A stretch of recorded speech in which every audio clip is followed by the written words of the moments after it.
5 फर्ज हैं। पैजामा पहन के बैठते हैं क्या सारे मुस्लिम? सुनिए ना, फिर तो आपको इस टीवी डिबेट में भी नहीं आना चाहिए, उस लड़की को अल्लाह अकबर भी नहीं चिल्लाना चाहिए, क्योंकि उस वक्त तो ये भी लिखा है कि महिलाओं को चिल्ला के बात नहीं करनी चाहिए। नीलोफर जी, फिर तो वो लड़की अल्लाह अकबर क्यों चिल्ला रही थी? शोएब जमई, आप सुन तो लीजिए, आपने कहा कि आप मदरसों में आने देंगे। शोएब जमई, प्लीज प्लीज, आप ये डिसाइड नहीं करेंगे कि मिनी स्कर्ट पहनने पर किसी को आंखें नीची करनी चाहिए नहीं करनी चाहिए, वो उसकी चॉइस है यार, वो पहनना चाहती है, उसमें कोई शर्म की बात नहीं है। शोएब जमई, पहले तो अपने दिमाग से निकाल दीजिए। गजब बेइज्जती है।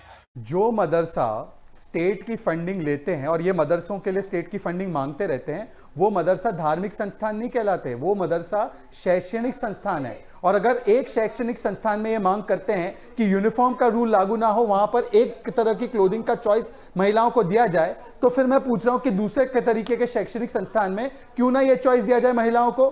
ये चॉइस की बात है या ये आपके दकियानूसी पुरुषवादी सोच की बात है? वाह क्या सीन है। दूसरी बात, हिजाब का तो कुरान में कहीं जिस प्रकार से शोएब जमई बताते वैसा जिक्र है नहीं।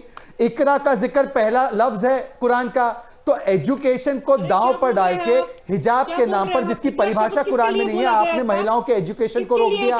रुको जरा, सब्र करो। तीसरी बात मैं आपको सारी बातें बता रहा हूं, सुन लीजिए। एक बात, ये केरला के सरकार ने जब इस रूल को लागू किया था एनसीसी में, तब कोई आउटरीच नहीं हुआ। महाराष्ट्र में आदित्य ठाकरे की सरकार ने कहा है कि स्कूल में केवल यूनिफॉर्म चलेगा, हिजाब नहीं चलेगा। एक मुझे प्रदर्शन बता दो महाराष्ट्र की सरकार के खिलाफ। मजा आया, और मैं ये जो मजा है, कर्नाटक में हो तो सांप्रदायिक और महाराष्ट्र में हो तो सेक्युलर, ये कैसे, ये बताइए।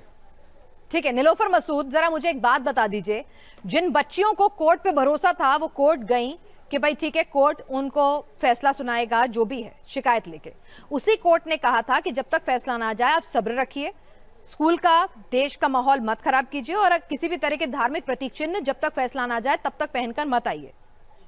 उन बच्चियों ने बात मानी क्यों नहीं? ये फंस गया। अगर उनकी मंशा साफ थी, पाक पवित्र थी और कोर्ट पे पूरा भरोसा था, तो 10-15 दिन आप सब्र रख सकते हैं, फैसला आ जाएगा। देखिए, जब भी कोर्ट पर भरोसा था तभी उन्होंने दरवाजा खटखटाया वहां पर। जहां पर आप ये बात कह रहे हैं कि उन्होंने स्कूल जाना छोड़ दिया, तो ये आस्था की बात है। अभी यहाँ पर बीजेपी के प्रवक्ता कह रहे थे कि इकरा लफ्ज है, इनको पूछ लीजिए जो ये इकरा लफ्ज है किसके लिए बोला गया था। जब अल्लाह ताला ने वही नाजिल की, उसमें हजरत जिब्रील अभी जब आए हुजूर सल्लल्लाहु अलैहि वसल्लम के पास, तब उनसे कहा नीलोफर मसूद जी, 5 फर्ज हैं मुसलमानों के, उनमें हिजाब नहीं है। 5 फर्ज हैं। पैजामा पहन के बैठते हैं क्या सारे मुस्लिम? सुनिए ना, फिर तो आपको इस टीवी डिबेट में भी नहीं आना चाहिए, उस लड़की को अल्लाह अकबर भी नहीं चिल्लाना चाहिए, क्योंकि उस वक्त तो ये भी लिखा है कि महिलाओं को चिल्ला के बात नहीं करनी चाहिए। नीलोफर जी, फिर तो वो लड़की अल्लाह अकबर क्यों चिल्ला रही थी?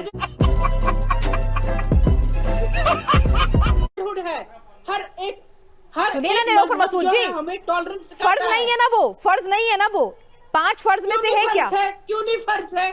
नहीं, क्या 5 फर्ज है? आप तो इस्लाम मुझसे बेहतर जानती होंगी, क्या 5 फर्ज है? नीलोफर मसूद, इस्लाम के क्या 5 फर्ज है, मुझे बताइए। अरे मुझे बता दीजिए ना। बताइए ना, मैं तो आपसे पूछ रही हूँ, मुझे नहीं आता, आप बताइए। 5 फर्ज, पक्की मुसलमान है ना आप, बताइए 5 फर्ज क्या है? ऐसे हालात में बेहतर यही है कि वक्त रहते इंसान सतर्क होकर।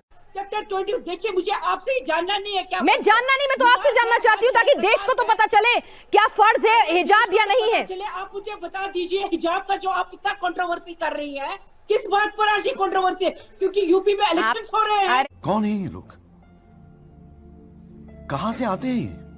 अरे ठीक है, यानी कि 5 फर्ज जो हैं, जिसमें रोजा है, हज है, जकात है, नमाज है, ईमान है, उसमें हिजाब का नाम नहीं आता, और ये बात ये कबूलेंगे नहीं। खत्म,